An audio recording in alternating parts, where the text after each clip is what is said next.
My name is Hillary Black, and today I'm going to be answering your questions about conversation design. In my Facebook group, I told you to ask me anything about conversation design, whether it's career, strategy, how to build the best prototype. Today is part 1 of 2 of these questions I'm going to be answering. Let's get started. If you landed on this video and you're wondering what the heck is conversation design and is it right for me, check out my blog post, What is Conversation Design and How to Design Your Chatbot, and that should help you out. Now, let's get into the questions. Number 1, how can someone transfer to a career in conversation design? Where do you even begin? I love this question because it really opens up the benefits of becoming a conversation designer. You can have a background in pretty much anything. You could be a UX writer, a social media manager, a programmer, really anything, even a comedian. And so what you're going to want to do is think about what skills you have and what are you going to be leaning on in your career as a conversation designer. You might be really good at developing personas. You might be great at identifying NLP intents. What are the things and the skills that you already have that you can use as a conversation designer? Personally, my background is in social media and copywriting, and so I was really able to take my strong sense of copy and apply that to conversation design. I had to learn all of the other ins and outs of writing for intents, what all the terminology means, how to create the best buttons, but that's something that you can learn over time. So that leads me to my next tip. It really is to just read and research all that you can. If you're deciding that you want to pursue this career, dive in and really explore what it means to design a conversation, what it means to automate conversations at scale. What are the best practices? How are other people doing it? And you can really start to learn and develop your own approach that you're going to be using. So then after that, what you need to do is start doing it. And I say this in a lot of my videos, just try it. Trial and error is really the best way to learn. And you can learn a lot of this on the job. You can really figure out what works, what doesn't work. You can test different things with users or just with your friends. So I would say just try it out, start building prototypes, building demos, creating your portfolio, and just figuring out how you think it can work. And from there, you'll be ready to become a conversation designer. Next question, how do you build and present a prototype? This is actually going to be very similar to how you would present any type of portfolio in UX writing, in copywriting, whatever you might already have and how you're presenting your work.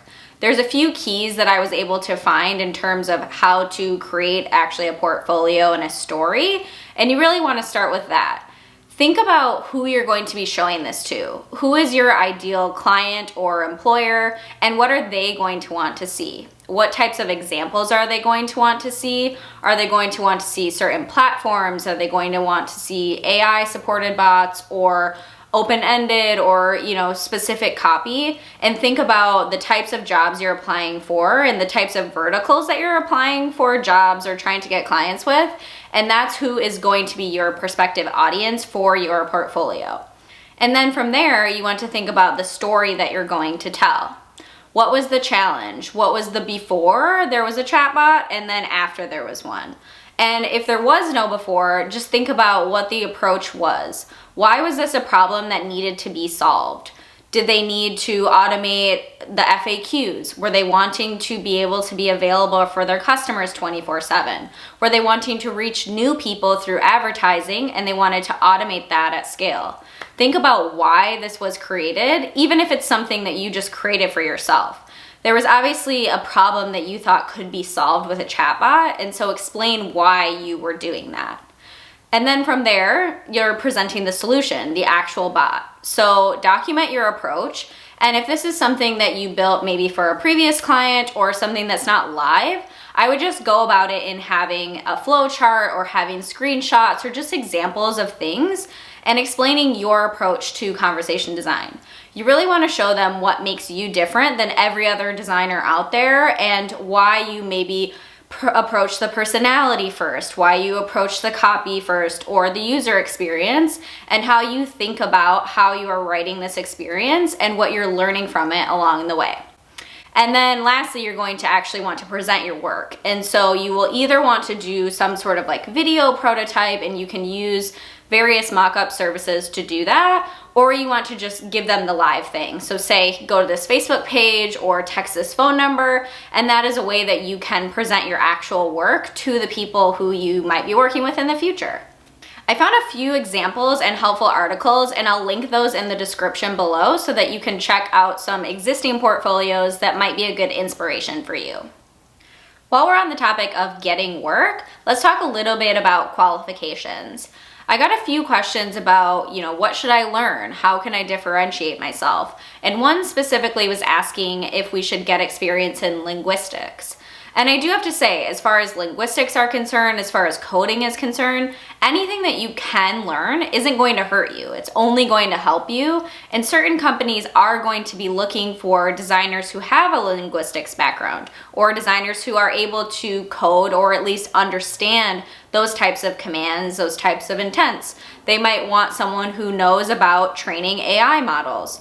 All of these skills are things that you can learn on your own to help you level up, so that you are able to separate yourself from everyone else out there. So while I don't have experience in linguistics, and it's certainly not a requirement for every single job, it will be something that is an added benefit that you have, and I think it can make you a better conversation designer to be able to understand the different types of language and understand what different things mean to different people.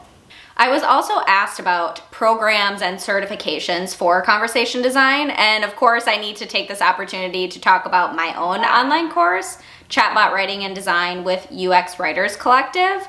But again, certifications are not necessary to become a conversation designer, but what it does do is really help you to gain a new process. It helps you to understand all of the terminology that you need to know. You can create your own strategies. You can see what the approach is from someone else who is an expert like myself. And there, of course, are many other courses out there that aren't mine, but I can only talk about my own course because that's the one that I know.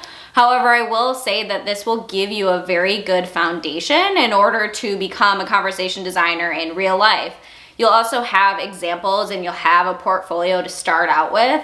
And so it's something that I would strongly advise people who are hoping to make that switch from another type of job, or who just are interested in learning about it and don't feel that they have enough knowledge on their own to actually get started as a conversation designer. So as I mentioned, I have my own course with UX Writers Collective, but there are other courses on voice interaction design at like General Assembly. I know that Google has their own course in conversation design. I know that Dialogflow has various trainings. ManyChat has their own training as well. And so you definitely could get a collection of different certifications, of different experiences from, my courses about website and messenger chatbots, and the voice interaction design course with General Assembly will teach you about voice. And so there are definitely many different things you can do to start to build those skills so that you feel confident going into the job market. Now let's talk about what it's like to be on the job as a conversation designer. Who does a conversation designer collaborate with? Who are their coworkers? This is really going to depend on where you're working. If you're working for an agency, or if you're working for a technology company that has customers, you're going to be interfacing with your clients. You're going to be interfacing with the people who the chatbot is for. So if it's a team at a different company, it might be their technology team, it might be their marketing team or their sales team. You'll be working with those people to figure out, what is this for? What's the purpose of it? And how it needs to be built. And from there, you're going to be working with the people who have that information. So if you're building, say, a customer acquisition bot, you're probably going to be working with their sales team because that is who is doing that thing. So they will have the information that you need up front so that you're able to actually create the bot. And again, if you're working with clients, you're probably going to be working with their editorial team or their copywriting team or even their UX writers so that you can get a sense of how they talk. You want to understand their style guide if they already have an existing personality, and how this conversational AI across everything is going to be fitting in with their other channels. So is this going to be on their website? Is this going to be on their social media channels? How are they going to use it, and how is it going to fit into their overall brand is something that you really need to take into mind when you're going to be creating this. And then of course, you're going to be working with the people who are building it. So maybe this is you, or maybe it's their internal tech team, or maybe it's a tech team at your own company, but you're going to be working with whoever the developer is that's actually building this, and they are going to bring your script into a three-dimensional conversation. And so from there, we're talking about, what's happening before, what's happening during, and then what happens afterwards. So once you actually have, your demo or you're ready to go live, you're going to probably be working with the social media team or the marketing team who's going to be advertising this, who is going to be, acquiring users and acquiring the people who are going to be using it. And then, you might even talk to users. You might do user testing and do some surveying, and you might be, talking with people who are doing that maybe on your behalf if you're not exactly doing it.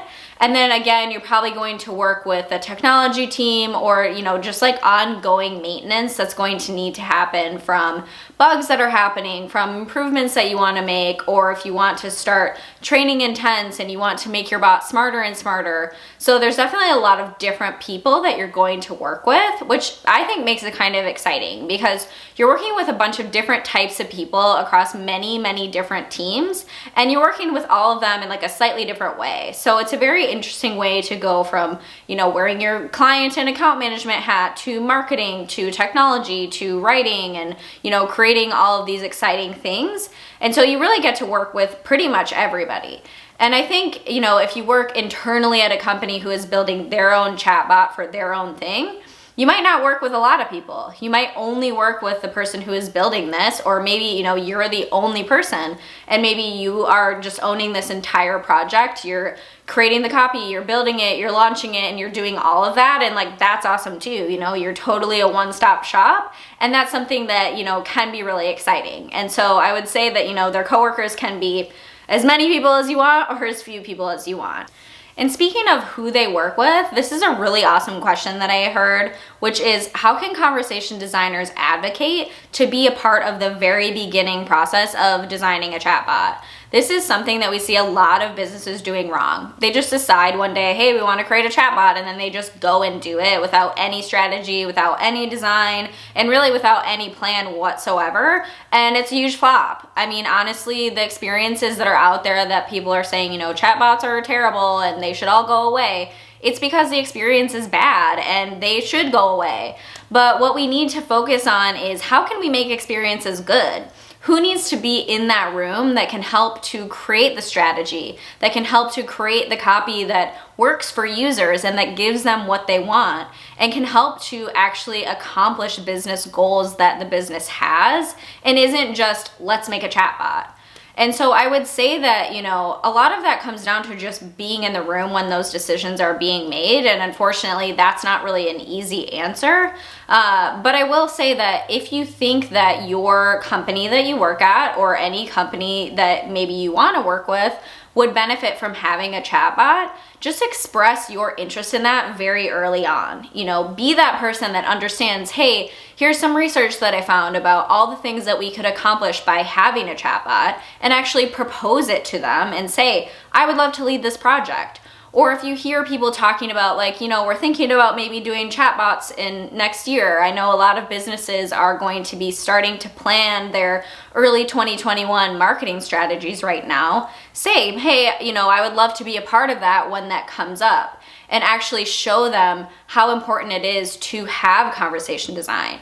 I think a lot of these companies, they don't even know what conversation designers are. A lot of people don't know what they are. And so telling them, hey, did you know that it actually is really helpful if we could just have a strategy session before we start this? That's something that they would be really interested in. And so I think the key is to just have those conversations with people that are around you, bring those conversations up, and actually have the information to back it up. So say, here's some things that I read, or I use this bot and I think that this idea could be really good for our business.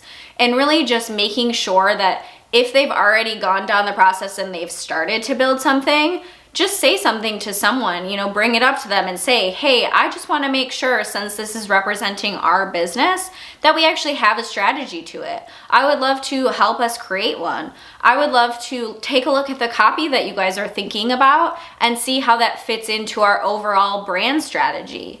Let's see how this copy fits into our website. Let's see how this fits in with our editorial team. And just ask those types of questions and really kind of challenge the people around you who are working on these projects and get yourself in that room. My last question that I'm going to answer in this part 1 video is, which project am I most proud of that I personally have done?